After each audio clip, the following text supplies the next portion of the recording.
Dios te bendiga, Dios te bendiga. Ya son las 7. Qué rápido pasa el tiempo. Hoy es viernes 23 de febrero del 2024 y estamos nuevamente aquí transmitiendo desde nuestro sótano en esta clase número 26 con el título Desafíos actuales de la iglesia. Le damos la bienvenida a todos los que se están conectando y también a los que más adelante en el futuro estén viendo esta retransmisión. Dios te bendiga. Gracias por tomar de tu tiempo y conectarte y estar con nosotros esta hora en tiempo de estudio de la palabra. Estamos en la penúltima lección de este tomo 4, tomo 7, unidad 4, y estamos hablando acerca de la iglesia. Oremos. Padre Santo, Dios bueno, te damos gracias, Señor, por este maravilloso tiempo que tú nos has concedido para tomar, Señor, un tiempo en quietud, en tranquilidad y escuchar de tu palabra, del estudio de tu palabra. Todo por cuanto, Señor, estemos presentando hoy, Señor amado, tu palabra que trae vida, restauración, liberación, sanidad y sobre todo salvación. Confiamos y creemos, Señor, que así como tú le envías, cumplirá su propósito. Bendigo a cada oyente en esta hora de igual manera, Señor, que tú te glorifiques en sus vidas. Todo esto te lo pido en el nombre de Jesús. Amén. El tema es desafíos actuales de la iglesia. Vamos a estar tratando en varias porciones de la Biblia algunos ejemplos de los desafíos que la iglesia enfrentó y cómo es que nosotros también podemos aprender de cómo resolver o continuar perseverando en la fe a pesar de los desafíos que también nosotros enfrentamos. La verdad central dice que a través de Jesucristo la iglesia se mantendrá firme. Solamente cuando nosotros permanecemos en Cristo con su fuerza es que nosotros podemos permanecer.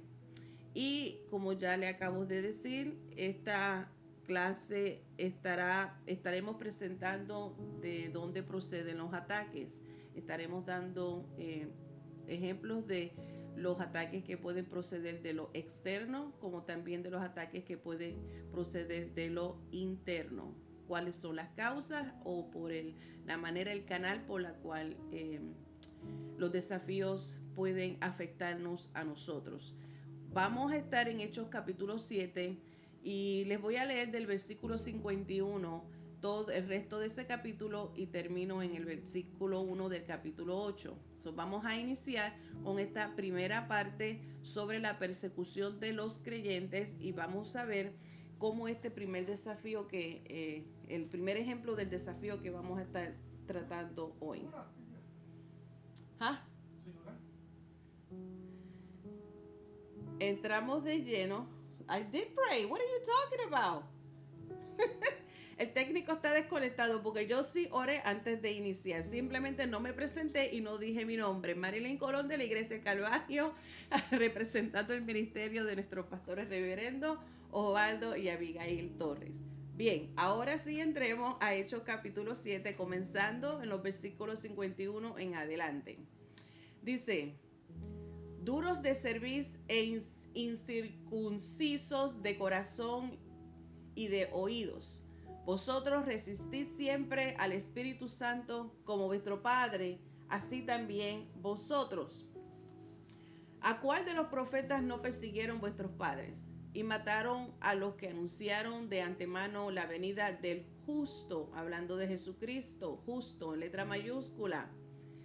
De quien vosotros ahora habéis sido entregadores y matadores. Vosotros que recibisteis la ley por disposición de ángeles y no la guardasteis. Oyendo estas cosas, se enfurecían en sus corazones y crujían los dientes contra él. Pero Esteban, lleno del Espíritu Santo, puesto los ojos en el cielo, vio la gloria de Dios y a Jesús que estaba a la diestra de Dios. Y dijo: he aquí veo los cielos abiertos y al Hijo del Hombre que está a la diestra de Dios. Entonces ellos, dando grandes voces, se taparon los oídos y arremetieron a una contra él. Y echándole fuera de la ciudad, le apedrearon, y los testigos pusieron sus ropas a los pies de un joven que se llamaba Saulo. Y apedreaban a Esteban, mientras él invocaba y decía: Señor Jesús, recibe mi espíritu. Y puesto de rodillas clamó a gran voz: Señor, no le tomes en cuenta este pecado. Y habiendo dicho esto, durmió. Capítulo 8, verso 1. Y Saulo consentía en su muerte. En aquel día hubo una gran persecución contra la iglesia que estaba en Jerusalén, y todos fueron esparcidos por las tierras de Judea y de Samaria, salvo los apóstoles. Muchos de los desafíos que la iglesia primitiva enfrentó provenían de la persecución que se levantó contra la iglesia. Mientras ellos proclamaban el mensaje de salvación y enseñaban la doctrina a la iglesia, se iban también infiltrando falsas enseñanzas. Así es que ya estamos viendo el primer ejemplo de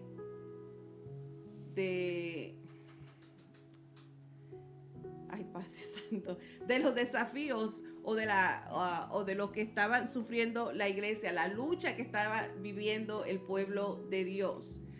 Hoy vamos a estar viendo estos ejemplos de cómo es que los apóstoles lidiaron, cómo ellos abordaron, cómo ellos enfrentaron estas dificultades, y de manera que nosotros podamos aprender, asimilar, y podamos también ser capaces de poder enfrentar los desafíos que como iglesia también nosotros vivimos hoy. El primer ejemplo que tenemos aquí, como acabamos de leer, es Esteban.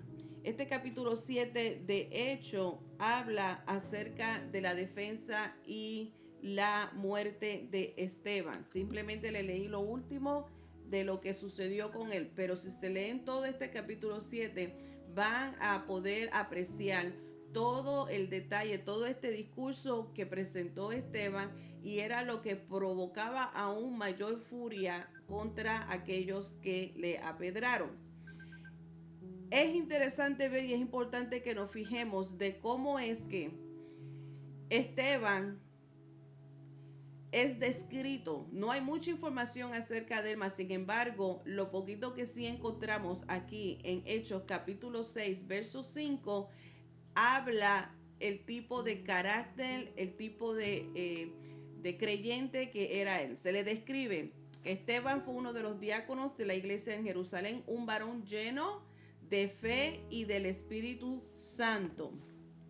Deja conectarme aquí.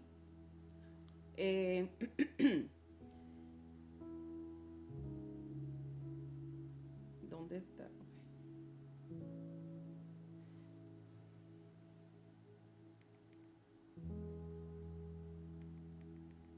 Deja ponerme en mudo. Ok, muy bien.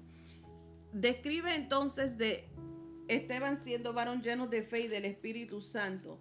Y se sigue describiendo, dice, él hacía grandes cosas, prodigios y señales entre el pueblo. En el versículo número 8 sigue describiendo de cómo el Espíritu de Dios se manifestaba a través de él, haciendo obras y milagros. O sea, los milagros que ocurrían era un respaldo de la palabra de la cual ellos enseñaban, y su carácter, su manera y esa autoridad que estaba sobre su vida gracias al Espíritu Santo se dejaba demostrar. Era un ejemplo, era una prueba. Los milagros que ocurrían, que él hacía, que se hacía a través del ministerio de Esteban, era una muestra, una confirmación de la unción que había puesto Dios sobre su vida. Ahora, perdonen que mi teléfono va a seguir sonando por un buen rato. Sí, ese es mi teléfono. Déjeme avisarle con permiso, avisarle que estoy en vivo para que se aguanten con los mensajes. Do not disturb. They don't need that. No, hasta ahorita. That's okay. Ya, no se preocupen. Entonces, vemos que a pesar de la unción que tenía él, ya me dijeron, ok, ya recibieron el mensaje. La unción, vemos que con la unción viene persecución. So, este ejemplo que con la cual nosotros abrimos en esta clase, vamos fijándonos el tipo de carácter, el tipo de control que mantuvo Esteban frente a la persecución, frente al desafío, frente a las amenazas y a la muerte la cual experimentó. ¿Cuál fue su acción, su característica, su reacción es la palabra que estoy buscando? ¿Cuál fue su reacción frente a sus acusadores? En medio de las acusaciones, todo lo que estaban allí sentados en el concilio mientras Esteban daba su discurso, presentaba su discurso, dice que se fijaron en Esteban, en ese versículo 15, mientras él hablaba. Quiero leer eso de la Biblia con esta vista. En el versículo 15, así descendió.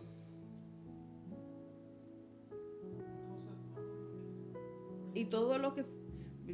Pero el versículo 15, ¿de qué capítulo? Hechos 6:15. Ajá. Hechos, estaba leyendo el capítulo 7.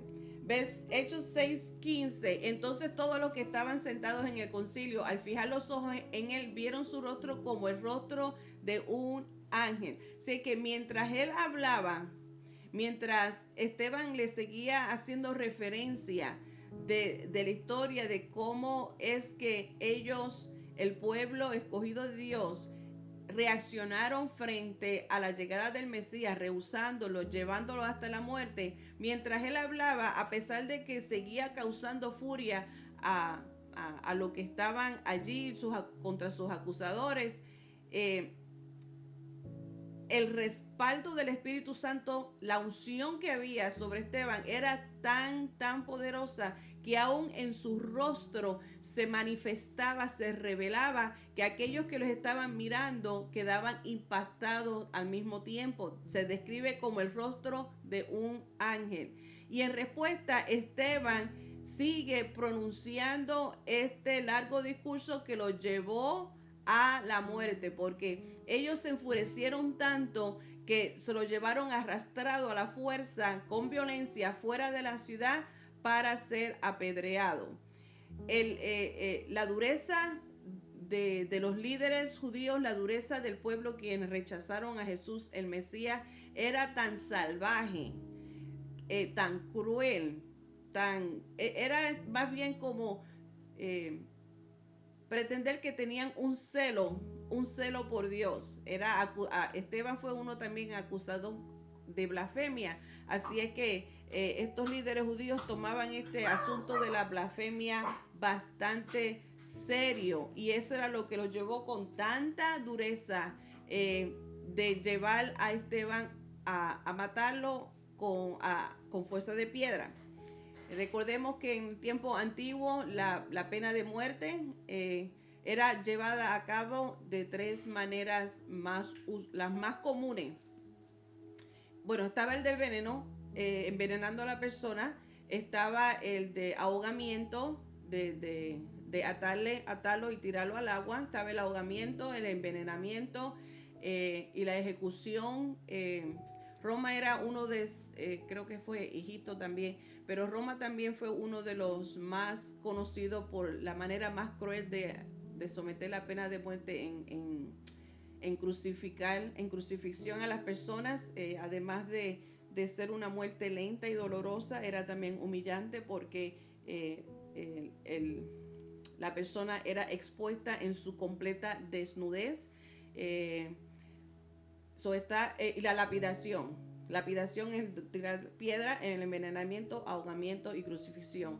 las 4 prácticas más comunes en los tiempos antiguos de llevar a cabo la pena de muerte. Y Esteban pues fue entonces sometido a la lapidación cuando él terminó su discurso, mientras Esteban hablaba acerca de cómo ellos rechazaron, cómo traicionaron y asesinaron al Mesías. Los líderes judíos, entonces, como ya sabemos la historia, arrastraron a Esteban fuera de la ciudad para apedrearlo. Y dice que lleno del Espíritu Santo, aún frente al rechazo, la rebeldía, el peligro que él ya sabía, el frente a la muerte, lo que le esperaba más adelante fuera de la ciudad, dice que aún lleno del Espíritu Santo, él tuvo allí una visión. En medio de una circunstancia peligrosa, difícil, quizás temerosa, abrumadora, sea como sea, vemos como el Espíritu Santo está con nosotros en medio de nuestra crisis, en medio de nuestro sufrir, porque sabemos que aquellos que estamos en Cristo Jesús, tenemos claro que nos espera algo mejor al otro lado de este mundo. Y allí Esteban, lleno del Espíritu Santo, en esta visión dice que él vio a Jesús a la diestra de Dios, en el versículo 55. Pero Esteban, lleno del Espíritu Santo, puesto los ojos en el cielo, vio la gloria de Dios, a Jesús que estaba en la diestra de Dios. Qué interesante ver eso. Él vio la gloria de Dios en tiempos de dificultad. ¿Cómo nosotros vamos a poder apreciar? Sí, me estoy saliendo un chispito desde la clase, pero es que aquel que predica y aquel que enseña entiende lo que me pasa a mí cuando yo estoy en la clase y como que me salgo. Hay personas que se les hace difícil enseñar porque terminan predicando o viceversa. De todas maneras, yo pienso, cuando la palabra así me llama la atención, necesito hacer 2 o 3 segundos para enfocarlos a ustedes y compartan conmigo esa bendición. Cómo es que la gloria de Dios es en medio de una crisis y no cuando hay un tiempo de tranquilidad y de abundancia. La gloria de Dios se manifiesta y es aún más sabrosa cuando nosotros estamos en medio de las circunstancias, porque deja demostrado claramente que no es por nuestra fuerza, no es por nuestras habilidades, no es por el nivel social o cuánto dinero tengamos, sino es solamente por la fuerza y la fortaleza que da el Espíritu Santo a cada uno de nosotros en nuestras circunstancias. Y ahí le damos el espacio para que la gloria de Dios se manifieste. Pues así le pasó a Esteban.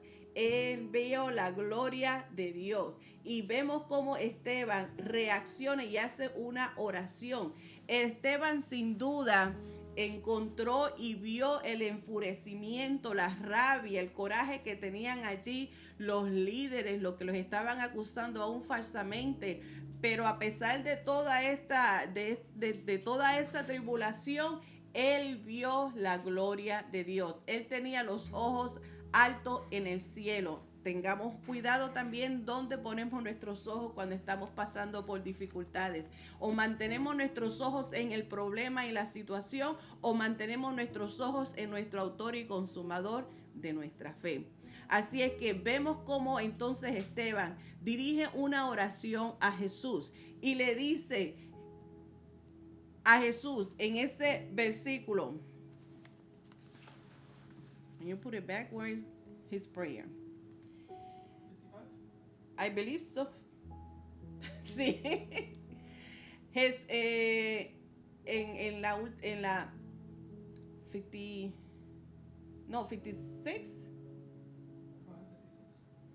56. Puesto los ojos, vio al cielo a la gloria de Dios y a Jesús que estaba sentado en la gloria de Dios. Y él presenta, sigue cuando le... Oh, You got off the topic. no. Ok, versículo 59. Manténganse enfocados conmigo, ténganme paciencia. Ok, y mientras apedreaban a Esteban, mientras él invocaba y decía, Señor Jesús, recibe mi espíritu. Él hace esta oración a Jesús. Él encomienda su espíritu. Y otra parte de esta oración poderosa es que una vez puesto de rodillas, pero no es que se puso las circunstancias lo llevaron a doblar rodillas. Y eso es lo que muchas veces pasa con nosotros. La circunstancia nos lleva a doblar rodillas porque encontramos que la respuesta se encuentra en el piso, en lo más bajo, o sea, con nuestras rodillas. Y él clamó a gran voz, Señor, no le tomes en cuenta este pecado. Y habiendo dicho esto, durmió, o sea, entregó su espíritu. Vemos aquí como esta oración que hace él. Fue interesante, le compartí a los hermanos anoche, a los que estábamos allí, en la iglesia del Calvario, en la clase, cómo es que me recordé de lo que nuestro hermano Nelson García había enseñado, compartido con nosotros el martes en el estudio bíblico, que por cierto es bien importante que mientras tengamos la oportunidad de asistir a estos estudios, estemos allí presentes. Somos ministrados de manera poderosa. Y uno de los ejemplos, un testimonio que dio nuestro hermano Nelson, dice que después de haber dado un discurso, una clase, un estudio, una enseñanza, una persona se le acercó, una hermana se le acercó, porque nuestro hermano Nelson nos enseña, tal y como dice la palabra, que cuando nosotros oramos le pedimos al Padre.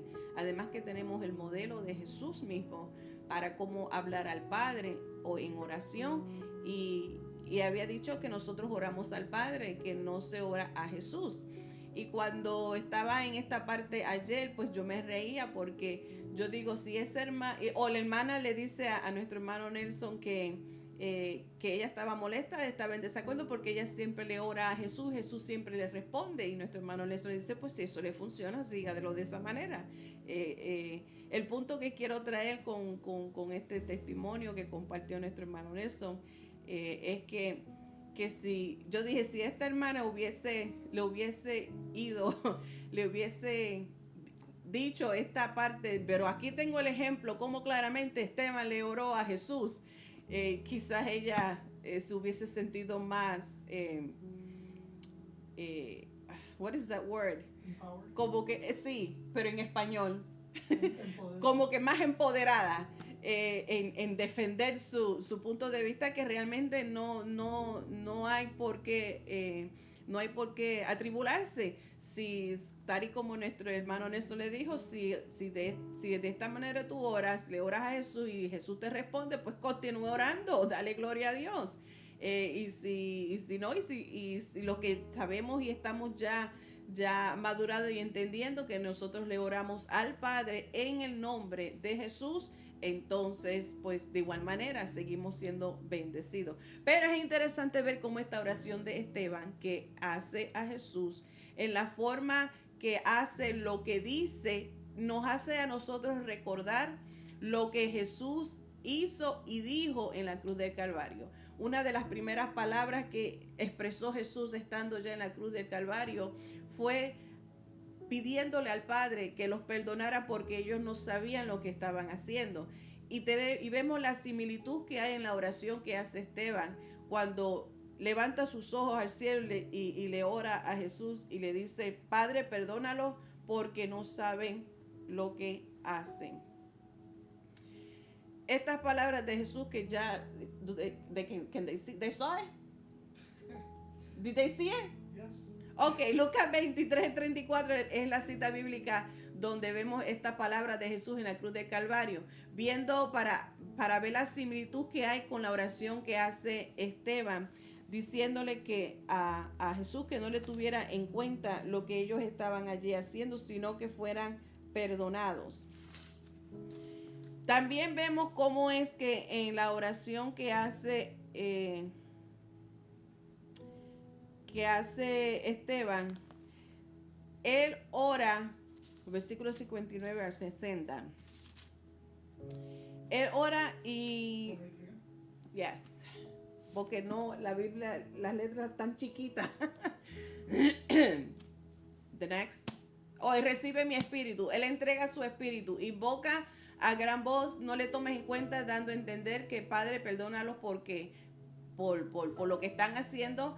Y dicho esto, durmió, que nos recuerda a nosotros cuando Jesús terminó con su misión, cumplió y entregó entonces You want to read su misión, which is 46.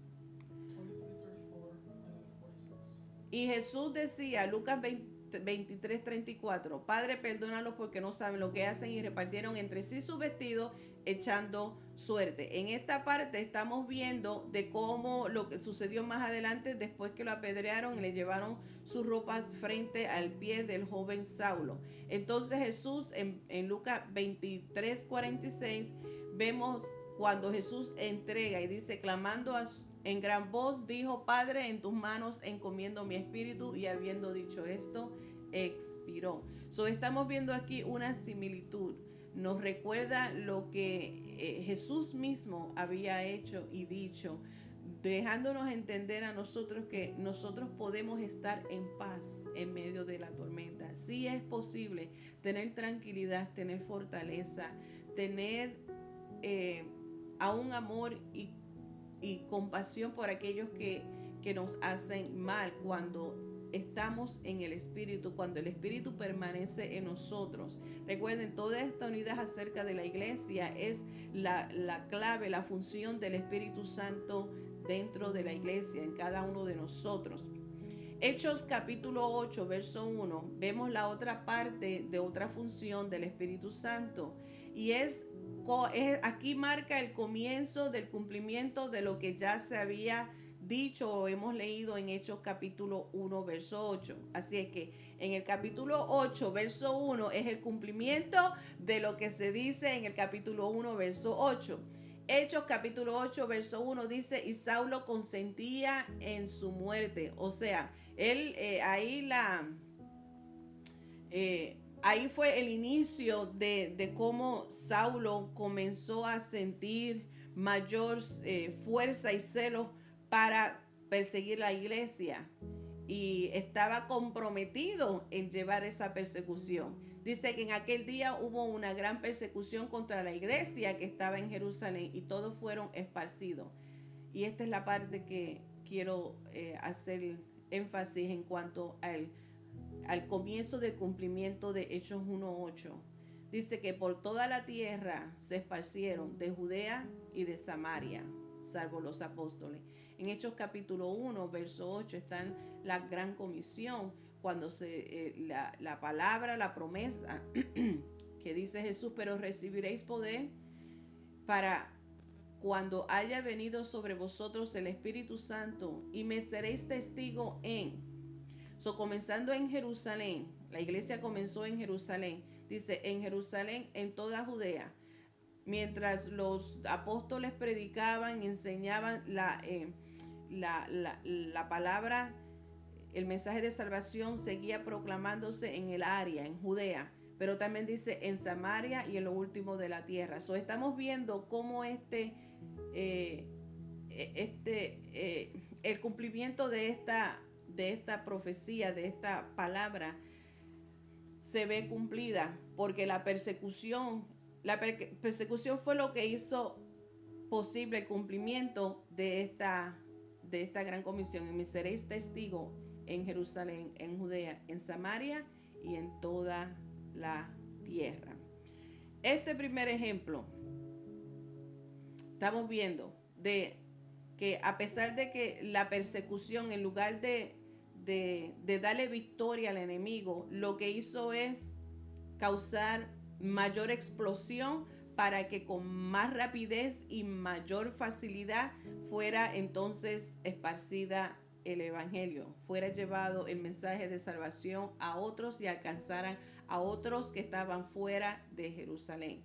Muchas veces el enemigo intenta detener, o siempre ha tratado de detener los propósitos de Dios, comenzando desde el principio, rompiendo la relación entre el primer hombre y la mujer, tratando de impedir que se cumpliera la llegada del Mesías, dando supuestamente a dar la impresión de que ganó cuando Cristo murió en la cruz del Calvario, y todavía sigue luchando Satanás por hacer esa separación entre nosotros y nuestro Creador. Y de ahí es que surgen estas persecuciones. Ese es el propósito de Satanás. Todavía Satanás sigue intentando y lo seguirá intentando hasta el fin de su tiempo, porque él sabe que le queda poco tiempo, por la cual se ha esmerado con mayor esfuerzo para seguir levantando persecución a la iglesia de tal manera que se detenga o para que nos separe del amor de Dios. Pero tenemos claro y tenemos la palabra esperanzadora del Espíritu Santo, el Consolador, que nos da esa firmeza, nos da esa fuerza, nos da esa valentía, nos da el coraje y la pasión de seguir forjando hacia adelante en victoria, que estamos seguros en quien hemos creído. Y de la misma manera como esta persecución, donde la persecución llevara a un cristiano, con el cristiano iba el mensaje de salvación. Así es que estamos viendo cómo se va cumpliendo a través de estos hombres y mujeres que llevaban el evangelio. Ellos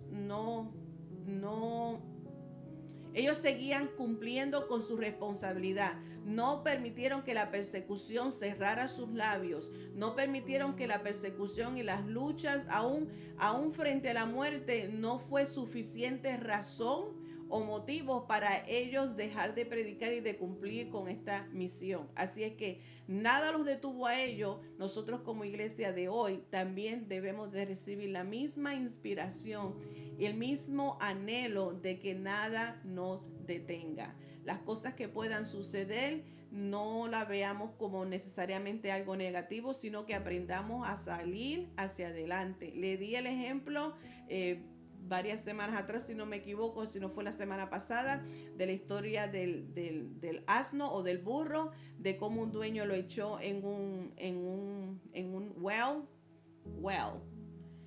pozo seco y fue echándole tierra, y el asno o el burro, en lugar de dejarse morir con toda esa tierra que le tiraban, pues se sacudía del polvo, de la tierra, hasta que llegó a acumularse al grado que pudo salir de la situación. Así que aquello lo que el enemigo intenta para mal, Dios también lo convierte para bien. Con el tema este de la pandemia que tuvimos reciente, a pesar de que al principio fue un choque porque comenzaron a cerrar iglesias o comenzaron a traer prohibiciones a cuánta cantidad de personas, eso no impidió de que no se siguiera predicando el evangelio. Más bien ha abierto una oportunidad donde hasta el día de hoy podemos continuar enseñando y predicando a través de estos medios, que el gran ejemplo, cuando nosotros en la iglesia del Calvario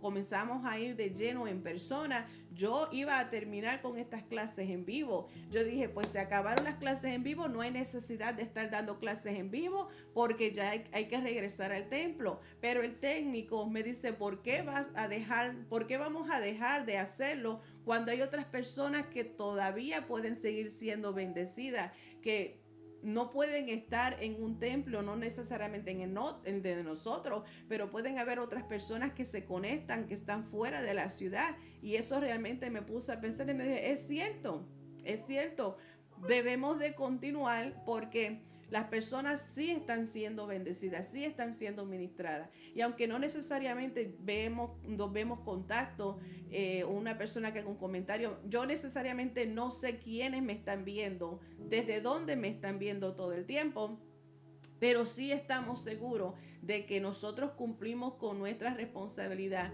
de compartir las buenas nuevas de salvación, y creemos que las personas sí están siendo bendecidas. Creemos que sí las personas están siendo ministradas. Creemos que sí personas están salvándose. Así lo creo. Además que nuestro trabajo no es salvar a las personas. Esa es obra del Espíritu Santo y de convencerlos de sus pecados. Nosotros estamos para compartir las buenas nuevas de salvación. Sé que cuando veamos algo que pueda ser negativo, podemos estar confiados de que Dios abrirá puerta. No hay infierno, que el Señor lo reprenda, que cierre puerta alguna. Dios cumplirá su propósito siempre habrá alguien que quiera hacerlo, así es que aquel que no quiere, aquel que se atribule, aquel que cierre sus labios, lo cerrará, se corta la bendición y qué pena, pero Dios levantará a otros. Si tiene que usar piedras, si tiene que usar un animal,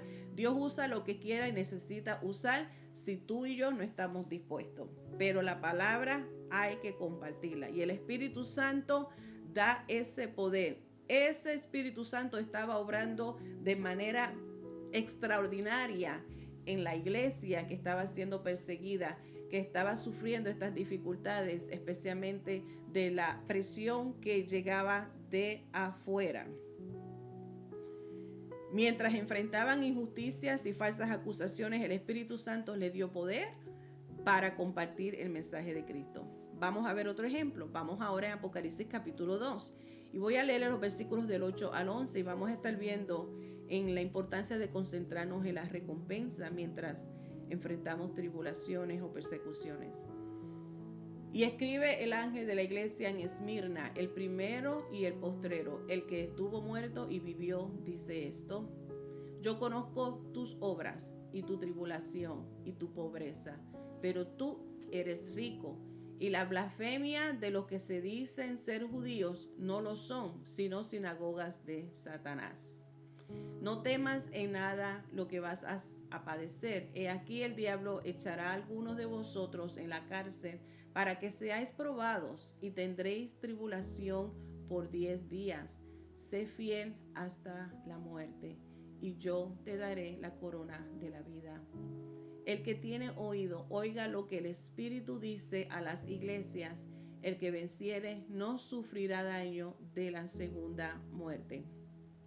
La carta a la iglesia de Esmirna habla de una iglesia sufrida. Está describiendo el hecho de que esta iglesia estaba experimentando ahora una persecución desde afuera también. Los cristianos tenían dificultades para trabajar, lo cual los mantenía literalmente empobrecido.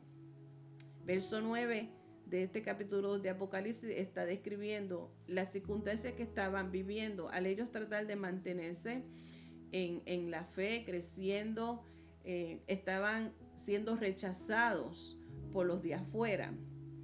El gobierno era muy honorado por los ciudadanos y además de que se trataba a un emperador como si fuera un dios, aunque él mismo también se lo podía creer, y la fidelidad al gobierno era exigida.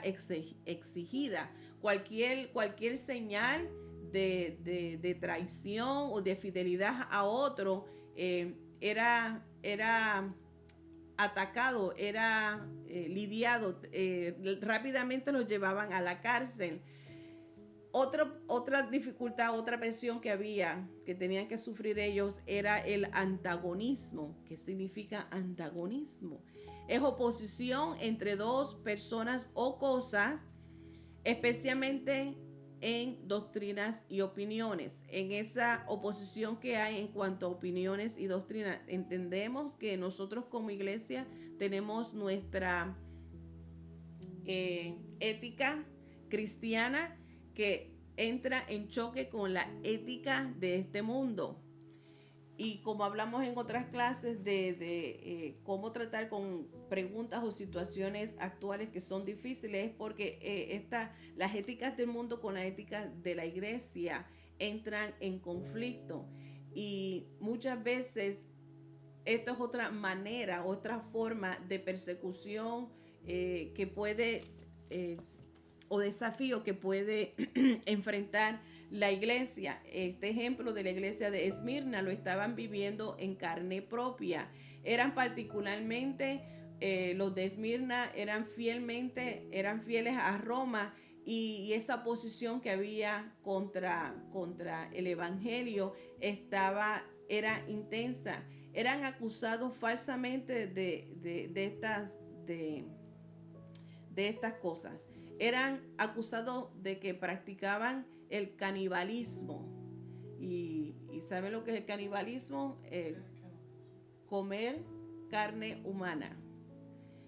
De lujuria, eran provocadores de las rupturas de hogares, el ateísmo y deslealtad a Roma, y también que incitaban o provocaban conflictos, entre otras cosas. Así que todas estas presiones estaban recibiendo, mas sin embargo, la carta va dirigido a ellos donde se le admira a Dios. Jesús dice, la carta que envía Jesús, o la carta que se envía a través de, para ser leídas, era para exaltar de su fidelidad en su responsabilidad de seguir compartiendo el evangelio a pesar de todo lo que estaban viviendo. Le da una advertencia. En esta carta encontramos que ellos, como creyentes, iban a sufrir persecución, iban a sufrir prisión. Apocalipsis capítulo 2, verso 10. Y en un lugar específicamente se le dice hasta ejecución. Sin embargo, había una promesa de esperanza. No tan solamente estaba un aviso de que sufrirían y enfrentarían hasta la muerte, pero no le deja simplemente con esta noticia amarga. Le da una palabra de esperanza, una promesa de esperanza. Y le dice, la corona de vida se le dará a aquellos que permanezcan fieles. Y además de recibir una corona de vida, hay otra promesa aún más alentadora en el versículo 11. Dice que no sufrirán daño de la segunda muerte.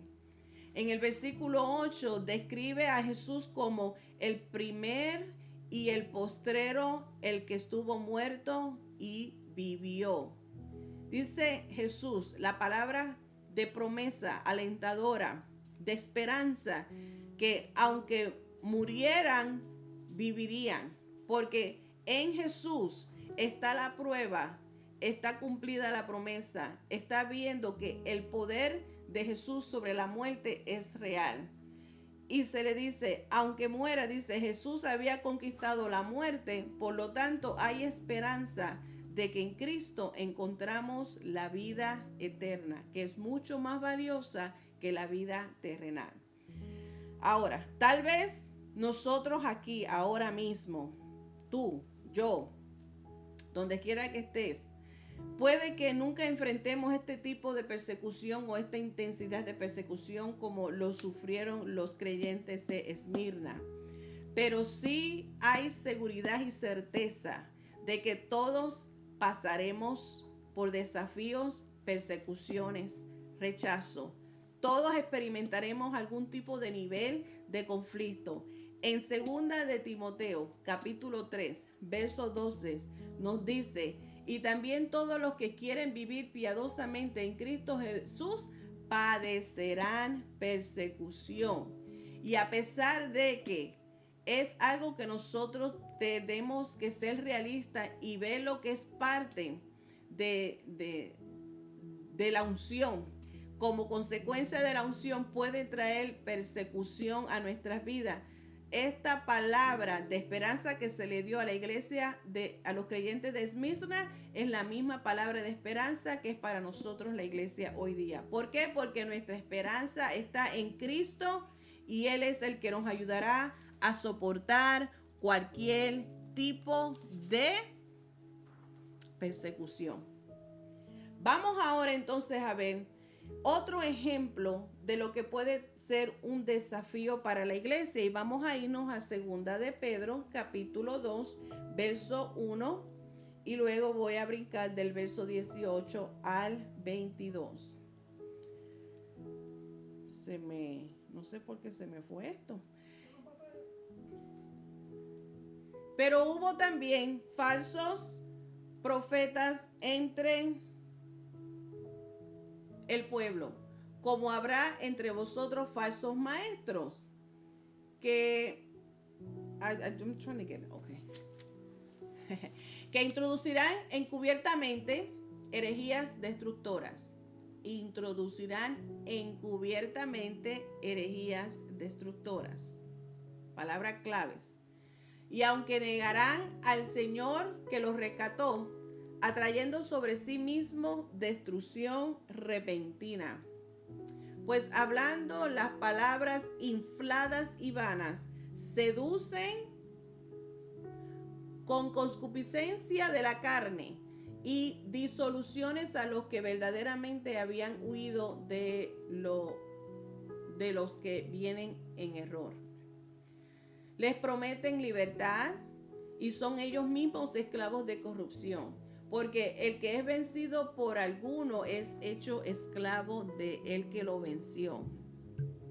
Ciertamente, si habiéndose ellos escapado de las contaminaciones del mundo por el conocimiento del Señor y Salvador Jesucristo, enredándose otra vez en ellas, son vencidos, su postrer estado viene a ser peor que el primero.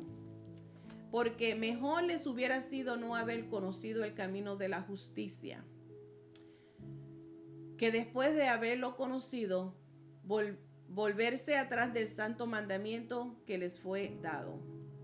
Pero les ha acontecido lo del verdadero proverbio: el perro vuelve a su vómito y la puerca lavada a revolcarse en el cieno. Ahora nuestro enfoque lo vamos a cambiar de los desafíos externos a los internos.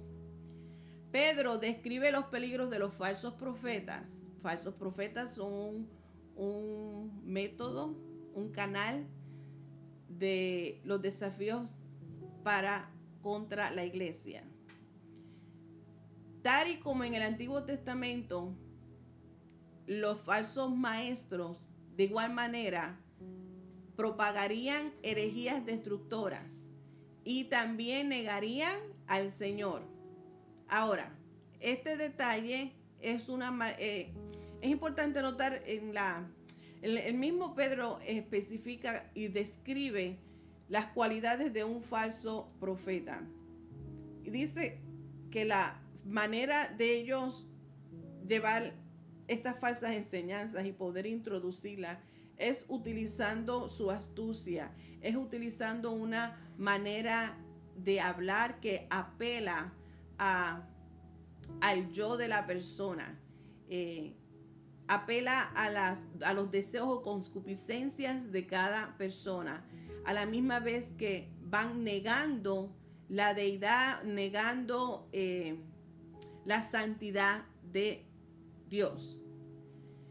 Los falsos maestros, como lo describen en los versículos 18 y 19, en su discurso apelan a las concupiscencias. ¿Qué son las concupiscencias de cada persona? Es una fuerza que proviene del hombre, que viene de la misma persona.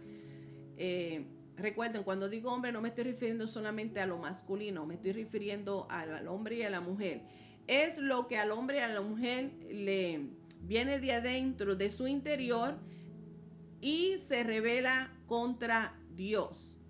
Es posible que los falsos maestros hayan estado enseñando que no había ningún cristiano que viviera libremente en el pecado, no sufriría ningún juicio. Posiblemente estaban también enseñando acerca de la práctica del libre desahogo de las pasiones, de darles rienda suelta a las pasiones, específicamente los pecados sexuales, que todos aquellos que vivieran de esa manera no sufrirían juicio de parte de Dios. Así es que una persona que le gusta vivir desordenadamente y darle rienda suelta a las obras de la carne, obviamente va a ser atraído por esa palabra de que no enfrentarían juicio de parte de Dios, que es algo similar a que también escuchamos a nuestros días, en estos días, nuestra cultura, nuestro tiempo, de que Dios es amor y Dios perdona y siempre hay oportunidades para arrepentimiento, o realmente lo que en esta vida se haga no tiene que ver nada con el futuro, o se justifican que Dios conoce mis debilidades y etcétera, etcétera, etcétera. Es siempre dándole permiso a llevar una vida desordenada y creerse la mentira de que no sufrirá ningún tipo de juicio.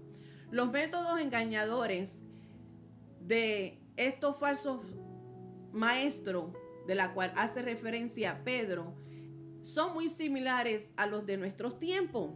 Sus mensajes de igual manera parecen buenos en la superficie, parecen inocentes, parecen que sería una buena manera de cómo atraer a las personas y mantenerlas dentro de la iglesia, de cómo es que es bueno acomodar el evangelio a esta cultura de hoy día, a modernizarla. Esto es lo que Pedro hace urgencia que tengamos cuidado. Y nosotros como iglesia en estos tiempos de igual manera estamos experimentando y viendo estos conflictos o estos desafíos que se están enfrentando la iglesia. Compartí ayer, recientemente me enteré de una versión de la Biblia que ha sido creada. Ha sido creada con la intención de atraer a la juventud.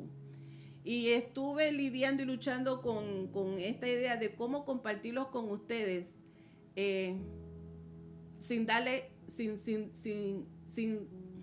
dar promoción a lo que quiero compartir con ustedes. Así es que Héctor sugirió de que solamente les vamos a presentar la pantalla, no vamos a compartir el link. No, eso tiene un nombre en español.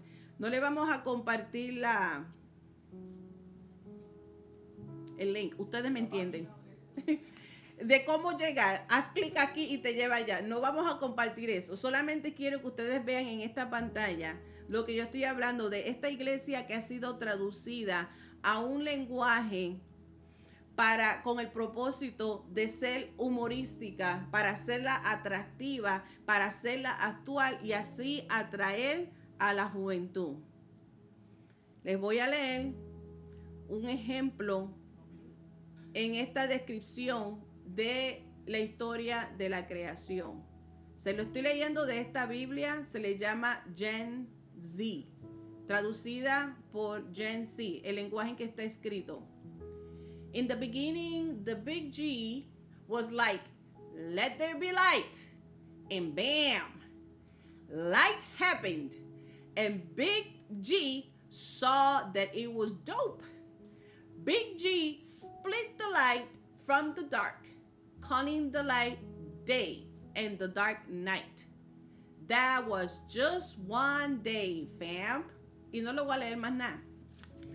Dice, yo, en ese segundo párrafo, habla de Big G, refiriéndose a Dios, a God. El término yo es un slang que se usa mucho entre las personas de la calle. So, you can take it out. Solamente quería compartir, no se los quiero leer todo. Lo que quiero es que vean el lenguaje que utiliza esta traducción hecho por la generación Z. Es una manera de describir supuestamente de manera humorística, pero es más bien una manera de burla acerca de la fe. Así que parece las intenciones y la forma en que está escrita esta Biblia, usando este lenguaje de la calle, un lenguaje slang. Ustedes entienden, ¿verdad, pueblo? Que ustedes me están entendiendo, porque no estoy viendo tampoco los comentarios, así es que yo espero que me vayan siguiendo. Lo que quiero decir es que tener cuidado, porque aunque parezca algo inocente, realmente está al borde de la burla de la fe. Le está quitando, no es la forma en que se escribe un libro lo que hace la transformación y el cambio y la liberación en una alma, en una persona. Es el espíritu de poder, es el Espíritu Santo. Y nosotros sabemos que esta palabra es claramente inspirada de Dios por el Espíritu Santo, utilizando hombres santificados para escribir la palabra de Dios. Ya está escrita y es el poder del Espíritu Santo el que transforma las vidas, el que convence al hombre de pecado. No son métodos carnales, no son métodos humanos lo que hace la transformación o que trae la humanidad, los corazones a Cristo. Y esto es otro ejemplo de lo que Pedro está advirtiendo. Estos desafíos que se están levantando internos aún en la iglesia, este es el tipo de falsas enseñanzas que se están introduciendo en la iglesia en nuestros tiempos. Tengamos mucho cuidado. Esto ha sido introducido recién y tiene cientos de miles de seguidores que le están gustando, que le están dando me gusta, y por eso es que no quiero compartir con ustedes el link. Si ustedes lo quieren buscar allá en su tiempo libre para familiarizarse más y estén al día de lo que yo estoy hablando, bien, pero no se les ocurran estar dándole el link y estar propagándole, porque lo que están es, ustedes están proveyendo más anuncios y están expandiendo más, están haciendo posible, regando más falsas enseñanzas que la verdad. ¿Me están entendiendo? Feel free to share this message. Pero sí siéntase libre en compartir nuestras enseñanzas, nuestra clase. Amén. Bien. La palabra traducida como enredándose en el versículo 20 está implicando un proceso deliberado y una elección intencional para volver al pecado. Y Pedro está siendo bien claro y afirma que las personas que rechazaron la santidad de Dios y escuchan las falsas enseñanzas habrían sido mejor nunca haber conocido el camino de la verdad, el camino de la justicia. Una persona que conoce la verdad, que conoció la verdad y ahora intencionalmente, fría y calculadamente decide darle la espalda a Dios, decide rechazar la verdad y decide enseñar lo contrario, es mejor, como dice Pedro, mejor le hubiera nunca sabido conocer la verdad en primera instancia, porque una persona que rechaza la verdad de Cristo se vuelve inmune, se vuelve duro, terco, de corazón, y es muy difícil que la persona decida regresar a la verdad. Está asegurando una destrucción sobre su vida. Y hablar para ser más específico en la descripción de la actitud de esta persona, de estas personas, Pedro lo describe y hace referencia a uno de los proverbios muy conocidos por nosotros, donde se habla para describir. Why are you showing that? Para describir. Verse 22. Si es segunda de Pedro, capítulo 2, verso 22. Para describir este tipo ilustrar este tipo de personas. El proverbio que utiliza Pedro: el perro vuelve a su vómito y la puerca lavada a revolcarse en el cieno.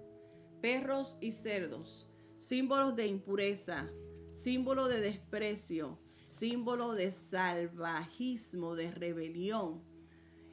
Las mismas actitudes que adoptaron y proyectaron los líderes judíos respecto a Jesús. De la misma manera, aquellos que rechazan el evangelio, la verdad, el mensaje de salvación, es comparado como estos dos animales, el perro y los cerdos, o la puerca, como dice en el proverbio, simplemente haciendo referencia a lo que representan estos animales en la Biblia. Ya les dije, son simbolismo de impureza, de rechazo, de desprecio y de salvajismo por su rebelión.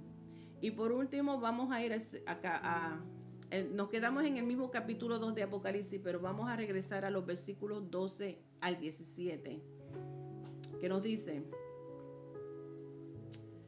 y escribe al ángel de la iglesia en Pérgamo, el que tiene la espada aguda de 2 filos, dice esto: yo conozco tus obras y donde moras, donde está el trono de Satanás, pero retiene mi nombre y no has negado mi fe, ni aun en los días en que Antipas, mi testigo fiel, fue muerto entre vosotros, donde mora Satanás.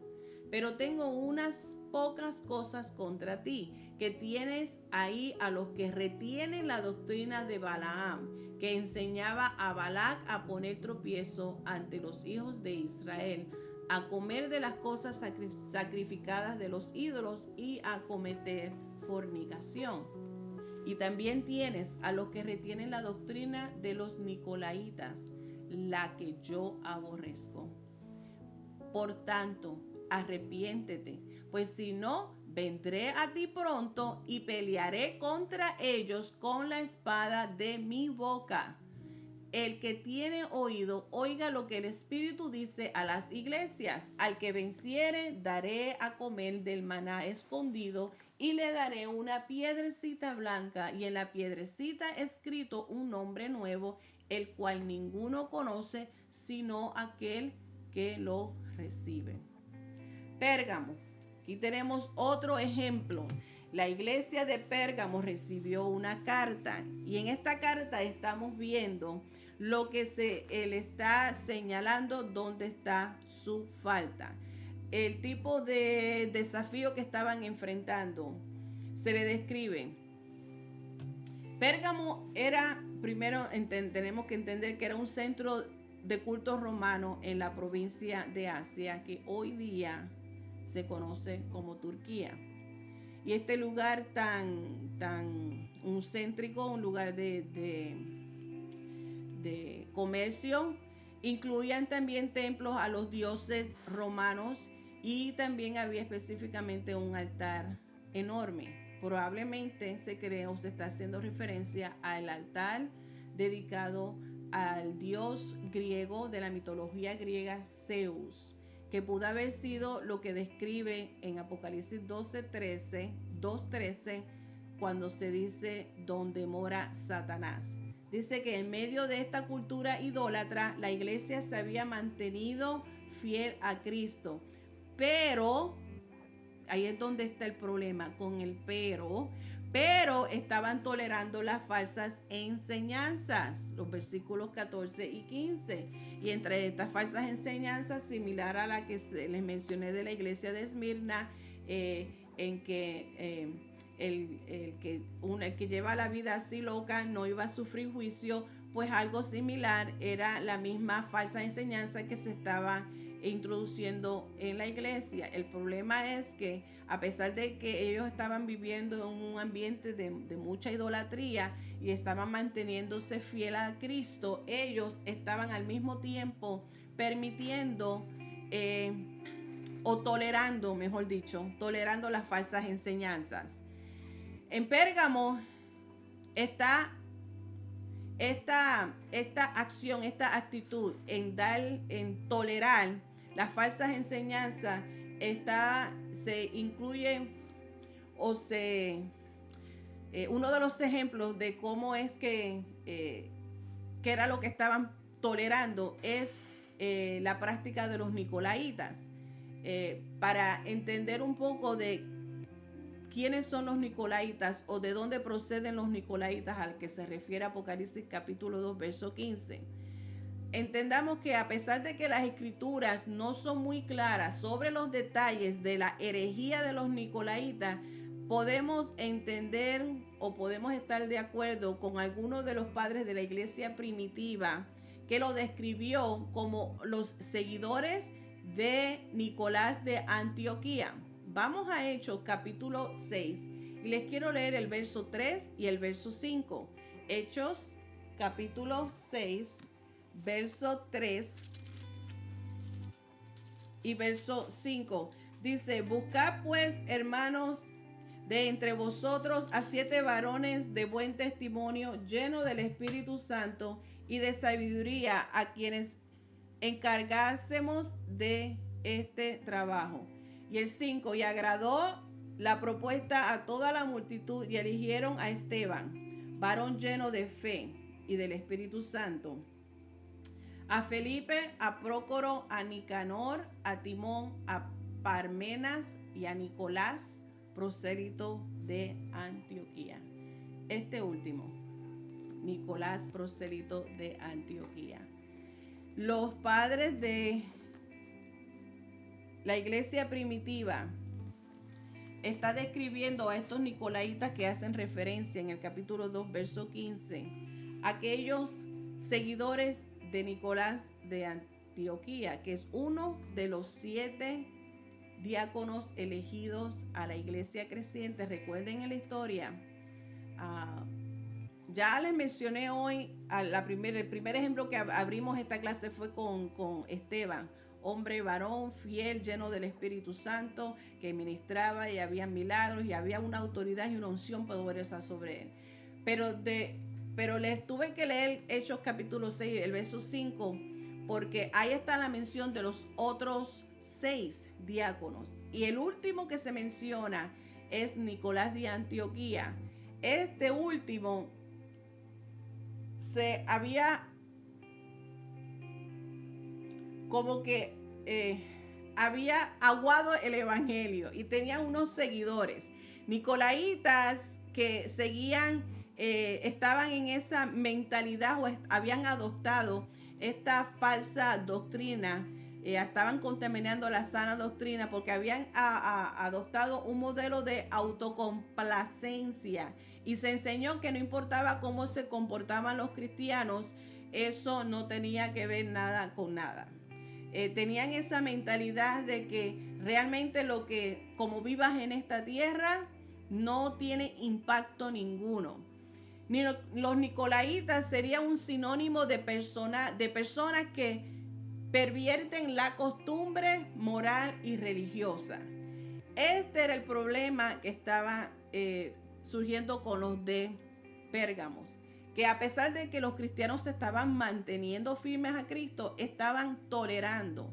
Nosotros tenemos que tener mucho cuidado y de la misma manera la iglesia de hoy día no puede tolerar ningún tipo de falsas enseñanzas, tolerar ningún tipo de conformismo o autocomplacencia o esas justificaciones. No, tenemos que ser claros y firmes. La palabra de Dios sigue siendo fiel. Lo que fue pecado ayer seguirá siendo pecado hoy y continuará siendo pecado en el futuro.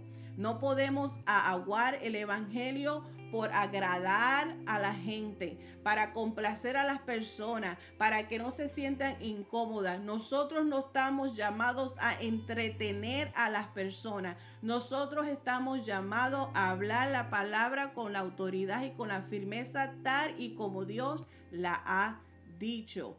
Y otra vez, mantengamos en mente que esto no se trata de nuestra habilidad esa gracia para hablar frente a la gente. Esta autoridad viene del Espíritu Santo. Esta firmeza, palabra con autoridad, unción y fuerza y poder es simplemente de la fuente del Espíritu Santo en nuestra vida, la tercera persona de la Trinidad.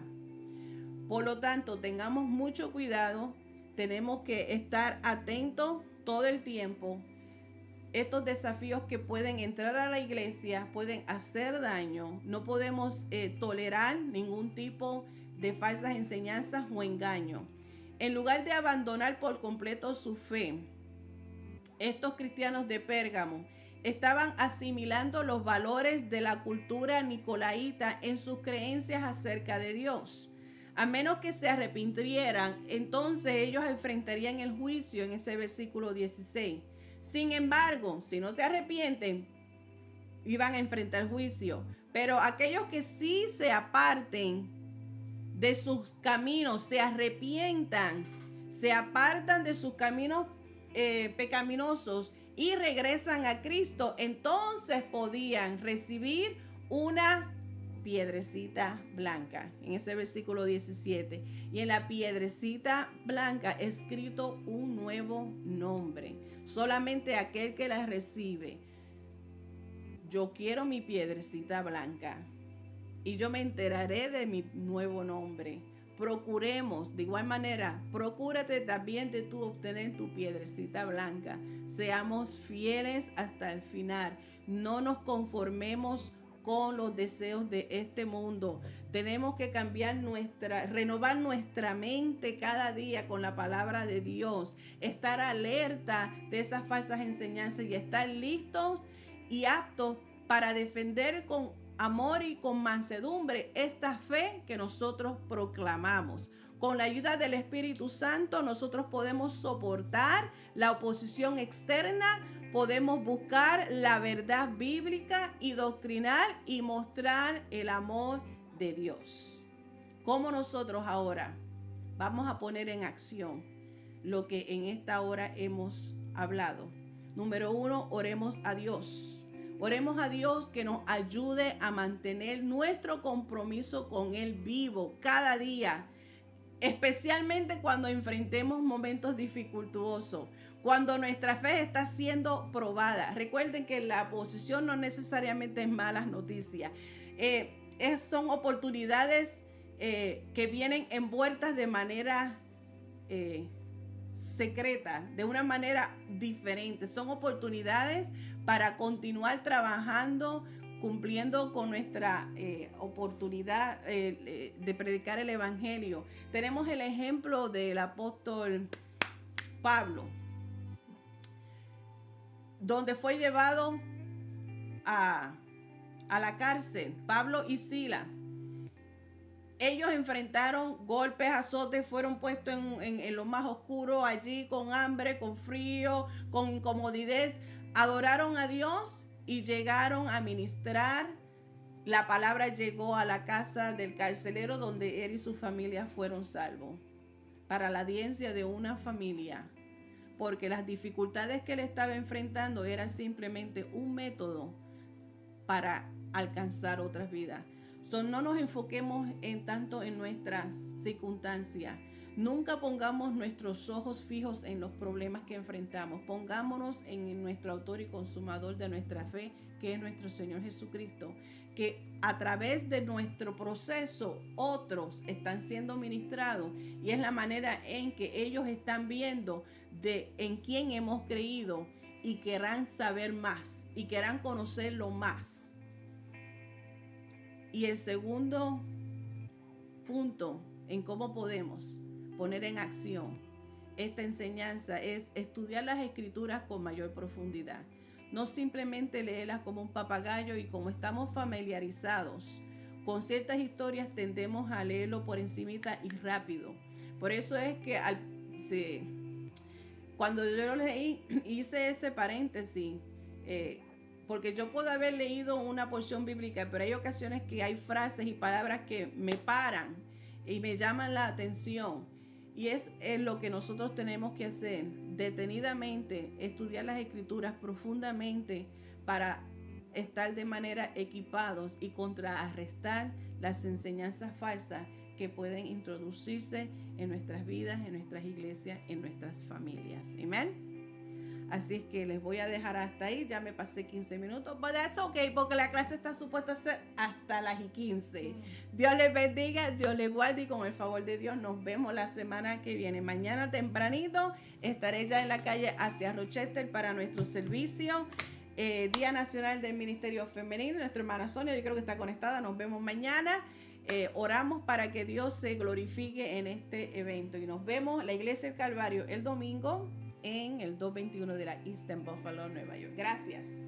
Gracias, Padre, por este tiempo maravilloso, por esta palabra poderosa, Señor, que sigamos meditando en ella, Padre Celestial, y que le demos el espacio para que encuentre cabida en nuestros corazones, la misma hecha raíz, podamos dar fruto y compartirlos con otros. Ayúdanos a permanecer siempre en ti, a depender constantemente del Espíritu Santo, de la guianza del Espíritu Santo, del poder del Espíritu Santo, y no en nuestra propia fuerza y entendimiento.